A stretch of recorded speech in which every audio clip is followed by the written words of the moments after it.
Selamat datang ke episod hari ini di mana kita akan membincangkan tanda-tanda awal seseorang terlibat dalam jenayah rasuah, terutama sekali golongan yang aktif dalam politik dan mempunyai kuasa dalam kerajaan. Kita sering mendengar tentang skandal rasuah yang melibatkan ahli politik, tetapi bagaimana kita boleh mengenal pasti tanda-tanda awal sebelum terlambat? Rasuah adalah barah yang merosakkan negara. Ia melemahkan institusi, menghakis kepercayaan rakyat dan menghalang pembangunan ekonomi. Dalam episod ini, kita akan bincangkan 4 tanda awal yang boleh membantu kita mengenal pasti individu yang mungkin terlibat dalam rasuah.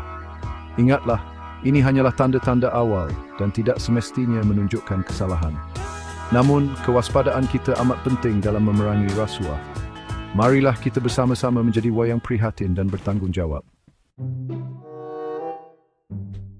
Pernahkah anda perhatikan seorang pegawai awam yang dulunya hidup sederhana, tiba-tiba memamerkan kekayaan luar biasa?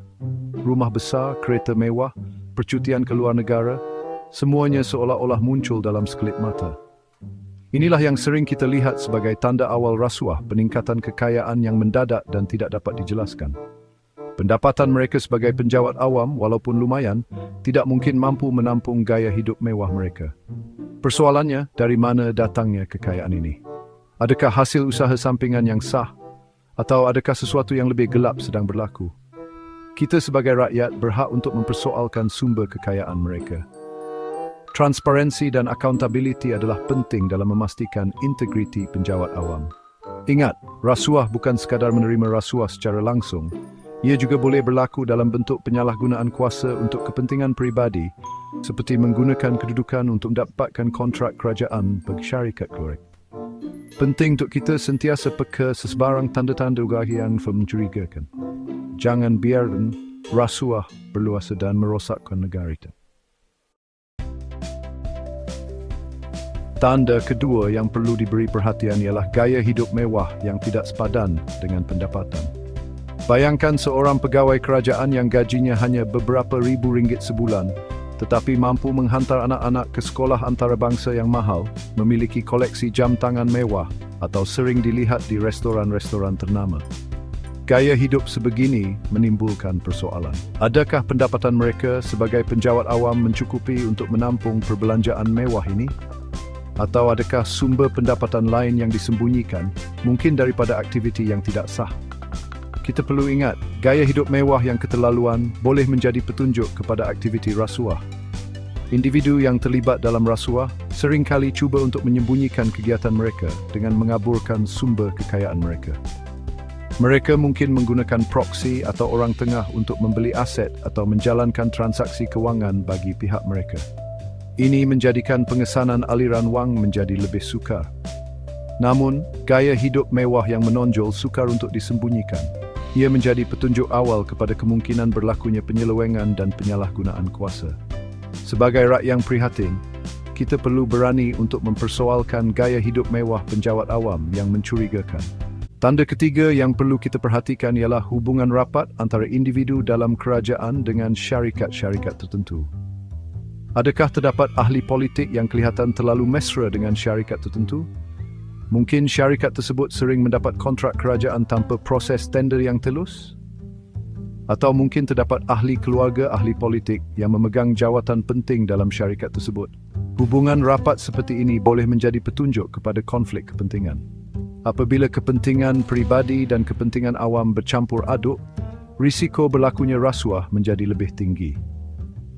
Contohnya, seorang ahli politik yang mempunyai kepentingan dalam syarikat pembinaan mungkin akan menggunakan pengaruhnya untuk memastikan syarikat tersebut mendapat projek kerajaan walaupun syarikat lain menawarkan harga yang lebih kompetitif. Atau, seorang pegawai kerajaan yang bertanggungjawab meluluskan lesen perniagaan mungkin akan memberi layanan istimewa kepada syarikat yang dimiliki oleh rakan atau saudara mara mereka. Konflik kepentingan seperti ini menjejaskan integriti sistem pentadbiran dan mewujudkan ruang untuk berlakunya rasuah, kronisme dan nepotisme. Kita perlu mendesak agar kerajaan melaksanakan langkah-langkah yang ketat untuk menangani konflik kepentingan seperti mewajibkan pengisi tahara dan aset bagi semua penjawat awam serta mewujudkan badan mantau bebas yang berkuasa untuk menyiasat dakwaan rasuah. Chapter 4, Keputusan Tidak Konsisten. Tanda keempat yang perlu kita perhatikan ialah keputusan pentadbiran yang tidak konsisten atau tidak logik.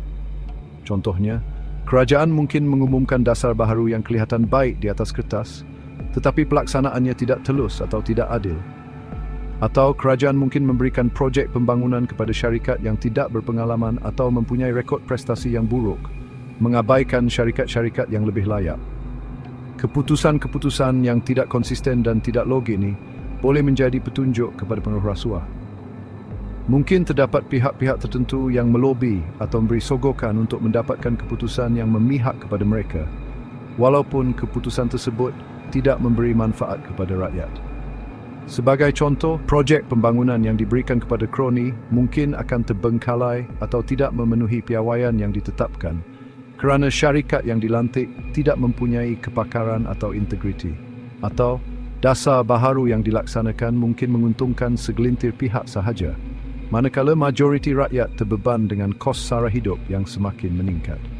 Keputusan-keputusan yang tidak konsisten dan tidak logik ini menjejaskan kepercayaan rakyat terhadap kerajaan dan melemahkan sistem demokrasi.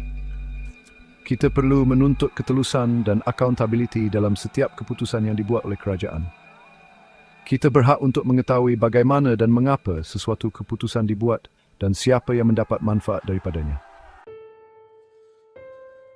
Itulah dia, 4 tanda awal rasuah dalam politik. Ingatlah, rasuah adalah musuh kita bersama.